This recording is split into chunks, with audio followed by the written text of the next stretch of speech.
Sesungguhnya Allah itu akan memberi kepadamu sesuai dengan kadar cita-citamu, sesuai dengan kadar kejujuranmu, dan sesuai dengan kadar ketulusanmu atau keikhlasanmu. Itu saja. Ditakar berdasarkan loyalitasmu pada Allah. Maka nanti yang akan dinilai oleh Allah bukan besar dan kecilnya sedekah, bukan besar dan kecilnya jasa yang kita berikan, tapi yang akan dinilai adalah ketulusan hatimu. Betul.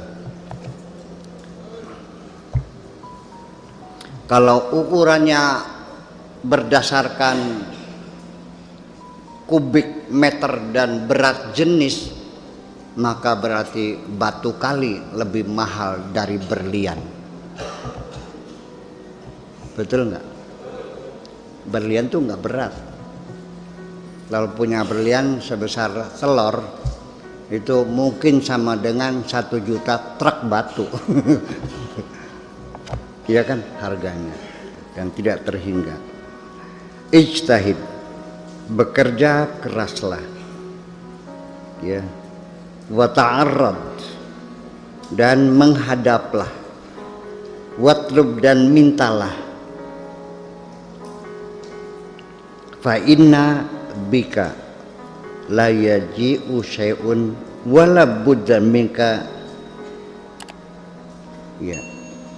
Watlub fa inna bika, maka sesungguhnya bika karena kamu, la yaji'u syai'un, tidak akan datang sesuatu, wala budda minka, dan tidak bisa tidak daripada dirimu, takallufun fi tahsilil a'malis salihati, itu berarti memaksakan diri untuk menghasilkan amal-amal yang saleh.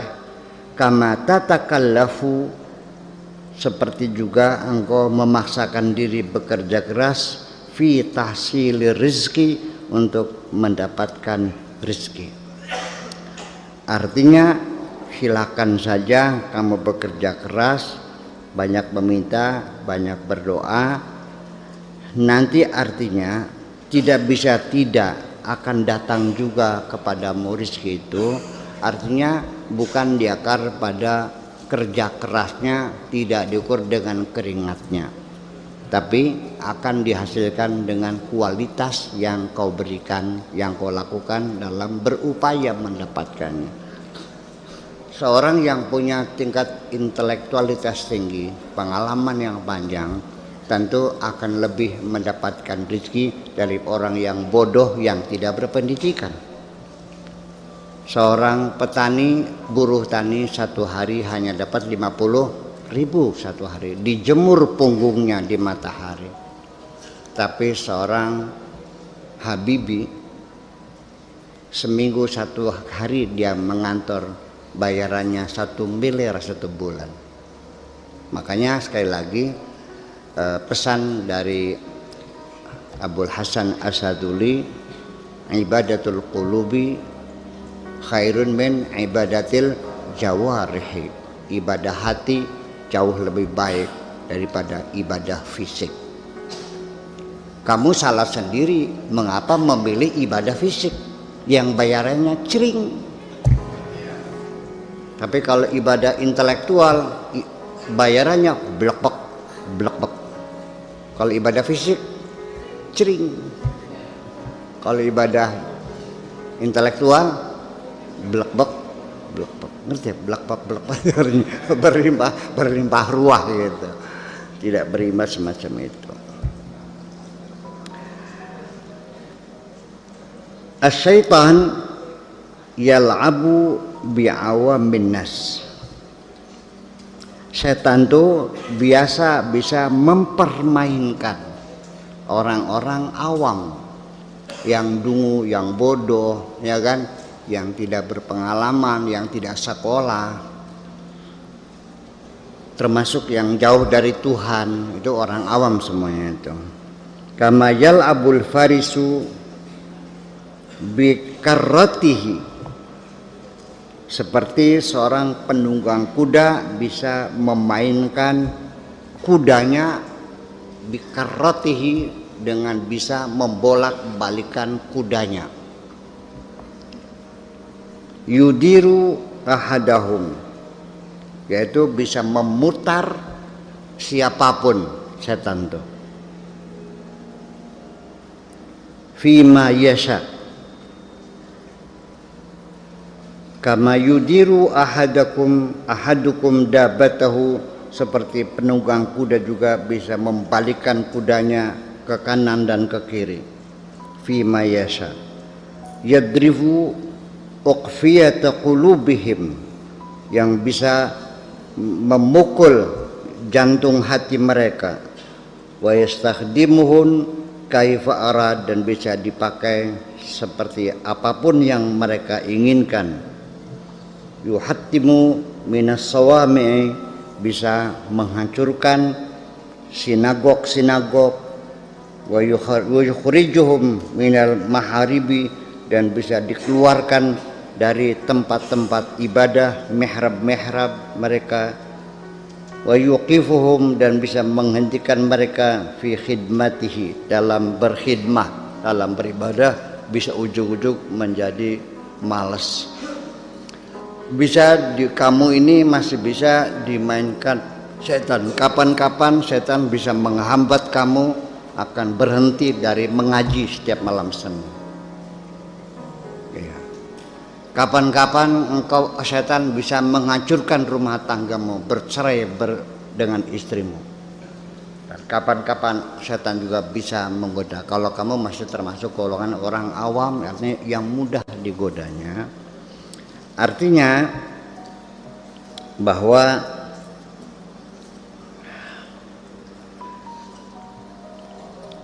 seorang penunggang kuda, ini contohnya saya terangkan, nih ngomongnya muter-muter tapi saya paham. Seorang penunggang kuda yang ahli mengendalikan kudanya ketika maju perang dengan kelincahan yang luar biasa, ini digambarkan oleh Umru'ul Qais dalam syair jahili dahulu, mengatakan mikarrin mifarrin mukbilin mudbirin ma'an kajal mudi sakhrin tanhattu min ali. Mikarrin, dia bisa berbalik. Mifarrin, melesat. Mukbilin, bisa menghadap. Mudbirin, bisa berbalik. Kajal mudi sakhrin, seperti buah batu besar. Tanhattu min ali, batu ukuran 5 meter diameternya, menggelinding dari gunung. Kayak apa mau bom balik-baliknya. Itu saking lincahnya seorang penunggang kuda sehingga musuhnya habis dibabat semuanya. Itu cerita Umrul Qais. Ini mungkin dari cerita bagaimana setan bisa memutar-mutar kamu sesuka-suka dia kalau kamu tidak waspada. Dan setan menggoda itu adalah legal, karena setan pun ketika menggoda kamu sudah minta izin dari Tuhan dan sudah dikasih SIM, ada SIM-nya resmi, surat izin menggoda.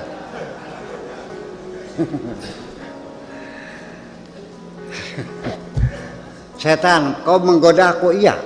Alasannya apa? Resmi, kata setannya. Mana suratnya? Nih ada SIM-nya. Ketika setan meminta izin yang bunyinya qala fa bi'izzatika la ughwiyannahum ajmain, kata Allah, oke, silahkan kau goda semuanya.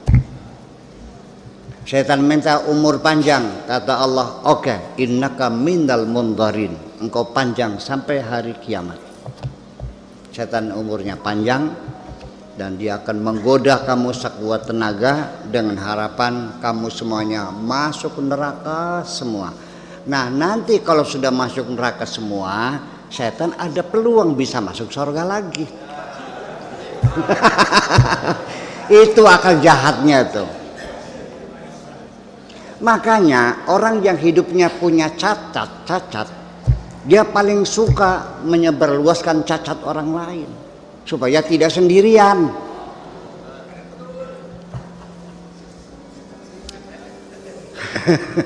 Iya, itu rasanya begitu. Jadi kira-kira aja dewekan kah kan boleh pakai batu ya boleh. Bareng-bareng neraka ya kalau tidak. Nanti di surga bersama-sama dengan kamu semua. Dan setan itu bekerja menggoda kamu itu tidak main-main. Dia sangat bersungguh-sungguh, tidak mengenal waktu, tidak siang, tidak malam, tidak pagi, tidak sore. Ya, kamu berdiri, setan berdiri. Kamu duduk, setannya tetap berdiri. Kamunya melek, setannya melek. Kamunya tidur, setannya melek. Nyon? Iya. Siang dan malam. Tetapi setelah setan keluar dari sorga dengan 2 pengkabulan, umur panjang dan menggoda manusia, di tengah setan sedang bersukaria sambil tolak pinggang dan bersiul-siul, kata Tuhan, tunggu dulu setan, silakan kau goda seluruh umat manusia, tetapi nanti ketika manusia sadar, mengaku bersalah dan meminta ampun kepadaku, pasti ku ampuni semuanya.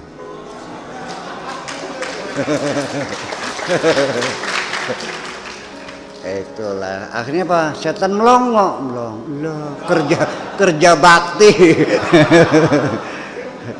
Yang nanti hasilnya seperti menulis di atas air.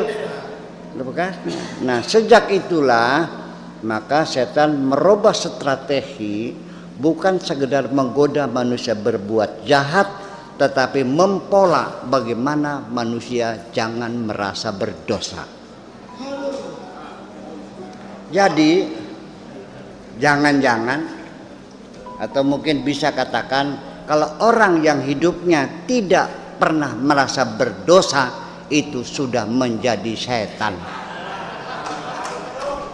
Namanya setan manusia.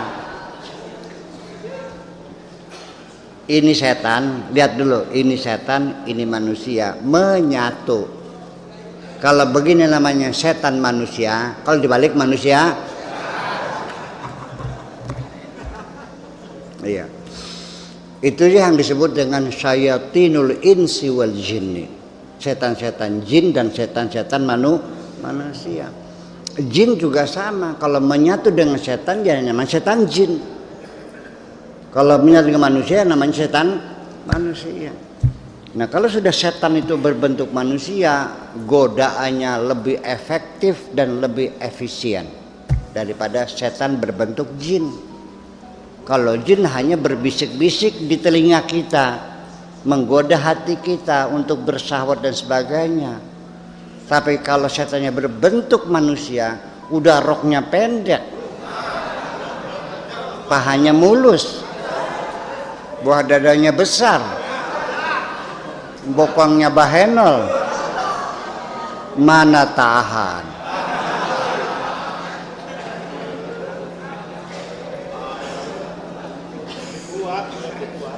Kalau setannya sudah berbentuk manusia yang cantik jelita, dia bisa menarik tanganmu. Ya, tapi setan berbentuk jin sebatas hanya berbisik-bisik saja.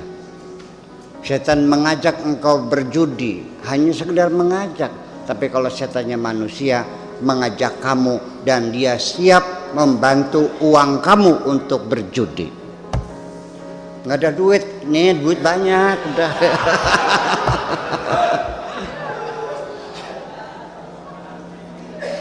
Iya. Paham? Maka jangan main-main. Jadi ketika engkau diperingatkan oleh Tuhan, inna syaitana lakum aduwwum mubin, ternyata engkau tidak pernah mengambil langkah strategi, menganggap ringan setan seperti anak kopokan, menganggap ringan. Kamu tidak pernah mempelajari bagaimana teknik setan menggoda, di mana kekebalan setan, bagaimana dia menggoda caranya. Kamu tidak pernah belajar dengan setan, tapi setan mempelajari kamu 24 jam diintai kamu. Ya, setan tahu kelemahan-kelemahan kamu itu semuanya. Ya, saya juga pernah mau diselewengkan oleh setan. Ketika ingin membantu orang susah, uang sudah di kantong, tinggal diberikan saja, masih berbisik juga setan. Nanti Buya, ngasihkannya jangan sekarang, nunggu kalau sudah tamunya banyak. Saya bilang, aku lebih pinter dari kamu.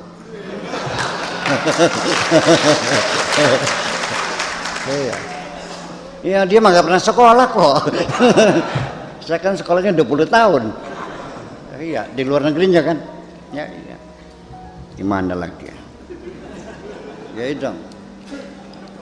Nun, loh iya. Tertampak sih dah. Ya, saya tampar kamu ini kan begitu. Sebab bagaimanapun saya tahu tipu daya mereka itu lemah kok. Enggak kuat enggak apa kok. Ya, sebabnya engkau tergoda bukan kuatnya godaan, tapi lemahnya hatimu. Kalau engkau kalah berperang dengan orang lain, itu bukan kuatnya musuhmu, tapi lemahnya dirimu sendiri. Terus setuju nggak? Iya. Inna kaida syaitan dha'ifa. Inna kaida syaitan kana dha'ifa. Inna kaida syaitan kana dha'ifa. Tipu daya setan sangat lemah sekali kok. Mudah ketahuan, mudah kelihatan, mudah dipahami. Ngasih sodakoh sama orang disuruh nunggu kalau tamunya sudah banyak. Tahu nggak maksudnya apa? Masa nggak paham? Masa nggak paham? Ya, iya. Iya.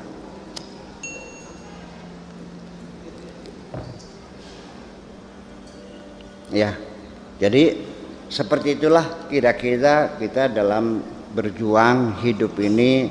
Jangan kau anggap mulus-mulus saja. Godaan di depanmu sangat banyak sekali. Perlukah godaan itu? Perlu. Tanpa ada godaan engkau tidak pernah teruji. Engkau bukan pahlawan kalau engkau tidak punya musuh.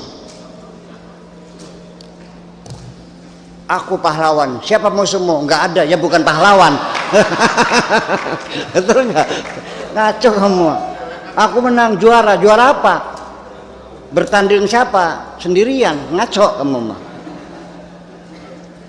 Iya, mesti ada musuh. Itu pentingnya begitu. Jadi alhamdulillah ketika saya ada orang yang menjelek-jelekan saya, alhamdulillah saya punya itu. Makanya jangan berharap saya akan marah dihina orang kok. Malah saya senang kok. Iya. Ya begitu. Ya minimal gitu dengan adanya orang mengkritik saya itu artinya mendorong saya untuk introspeksi lagi. Betul nggak? Iya. Sebetulnya tidak mungkin kita menjamin kebenaran kalau kita tidak selalu melakukan introspeksi. Karena pasti saja di dalam kerja manusia selalu saja ada kekurangan-kekurangan dan selalu ada kesalahan-kesalahan. Manusia tidak akan pernah mencapai kesempurnaan. Nabi Muhammad pun makhluk yang sempurna. Itu nisbatan dibandingkan dengan kamu. Kalau dengan Tuhan yang kesempurna Nabi Muhammad. Tetapi yang maha sempurna hanya Allah. Cuman Nabi Muhammad dibuat paling sempurna diantara dibandingkan dengan kamu-kamu ini. Kalau dengan Allah yang nggak sempurna dong. Sebab yang maha sempurna hanya Allah saja. Itu aja bedanya. Ya, segitu Nabi sempurna pun masih diuji. Iya. Kalau nggak ada Abu Jahal, kamu tidak akan tahu hebatnya Kanjeng Nabi Muhammad kok. Kalau orang Mekah semua masuk Islam, semua nurut, semua sembahyang, semua gitu. Nabi Muhammad kelihatan hebatnya enggak? Jadi ketika ada musuh datang, itu berarti Allah menghendaki supaya kamu kelihatan hebat di mata orang lain. Alhamdulillah.